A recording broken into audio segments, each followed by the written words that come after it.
जैसा कि उम्मीद की जा रही थी, बावल नगर पालिका चुनाव में कांग्रेस समर्थित उम्मीदवार एडवोकेट वीरेंद्र सिंह महिलावत 2996 वोट लेकर विजयी रहे।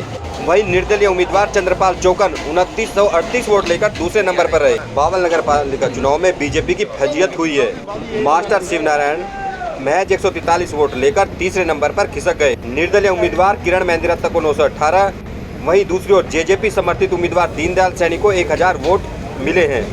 आम आदमी पार्टी के उम्मीदवार सहीराम को भी महज 98 वोट ही मिल सके। अपनी जीत के बाद निर्दलीय उम्मीदवार एडवोकेट वीरेंद्र सिंह ने कहा कि केंद्रीय मंत्री राव इंद्रजीत के न्यूट्रल रहने का उनको बड़ा लाभ मिला है। उन्होंने राव इंद्रजीत सिंह को अपना राजनीतिक गुरु भी बताया। वहीं कांग्रेस नेताओं का भी आभार जताया। उन्होंने कहा कि चौधरी भूपेंद्र सिंह हुड्डा में उनकी आस्था है। वह कांग्रेस समर्थित उम्मीदवार थे और उन्हीं के दम पर जीते हैं। ऐसे में हमेशा कांग्रेस नेताओं के आभारी रहेंगे। बीजेपी उम्मीदवार मास्टर शिवनारायण ने अपनी हार का ठीकरा बीजेपी की आपसी फूट पर फोड़ा है। उन्होंने कहा कि बीजेपी की आपसी फूट के चलते उनकी हार हुई है। देखिए क्या कहा। आपसी फूट की वजह से कारण है। कहीं भाजपा में आपसी कलह थी, कलह की वो वजह से हार का कारण रही। क्योंकि जो एक कैंडिडेट 1000 लेगा, 900 लेगा, 1900 का ये हो गया सीधा नुकसान हमें जी।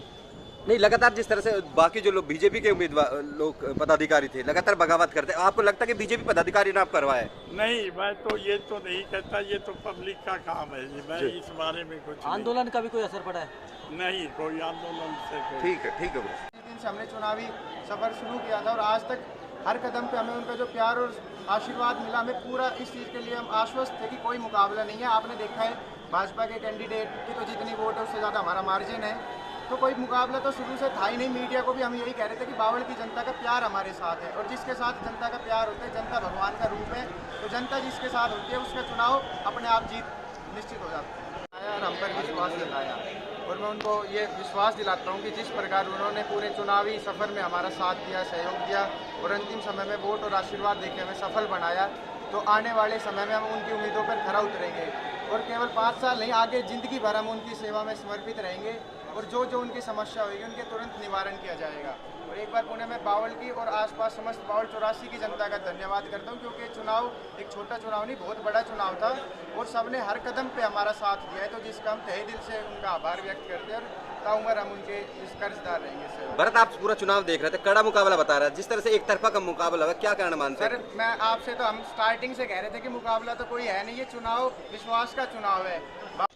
सर, आपने जीत दर्ज की, क्या कहेंगे अपनी जीत के लिए? देखो, सबसे पहले मेरी कोई जीत नहीं है, ये बावल कस्बा की जीत है, बावल 84 की जीत है। जो लोगों ने मुझे भरपूर प्यार, सहयोग, आशीर्वाद दिया है, मैं कुछ कभी नहीं बुला सकता। और ये प्रधान मैं नहीं बोला, सारे शहर की जनता प्रधान बनी है और उनके आशीर्वाद से आगे जो भी भविष्य में कार्य होंगे सबके सहयोग से होंगे। फिलहाल जो जनता ने मुझ पर विश्वास जताया है और मेरा विश्वास जनता पर था, मेरा चुनाव विश्वास के ऊपर था और आज वो लोगों ने दिखा दिया है। क्या लगता है आपको डॉक्टर बनवारी लाल जो मंत्री है और बीजेपी की सत्ता भी है, उसके बावजूद? देखो, बीजेपी की सत्ता का सवाल यह है, राव इंद्रजीत जो मेरे राजनीतिक गुरु हैं, मैं उनके साथ रहा हूं और उन्होंने कोई दखलंदाजी नहीं की, मैं उनका भी सहयोग करता हूं। उनको पता है कि काबिल आदमी कौन है और हमारी लड़ाई किसी 11 उम्मीदवारों से नहीं थी, यहाँ के मंत्री से थी, अन्याय से थी, भ्रष्टाचारी से थी और वो जनता ने सबक सिखा दिया। आपने कहा था मंत्री निमराना चले जाए, अब इस पर क्या कहेंगे? अब मैं ये कहूँगा, अगर मंत्री ने, देखो यहाँ की जो जनता ने प्यार सहयोग हमें जिताया है, तो मंत्री ने नैतिकता के आधार पर अपना त्याग पत्र दे देना चाहिए। कांग्रेस को कितना श्रेय देंगे? आपको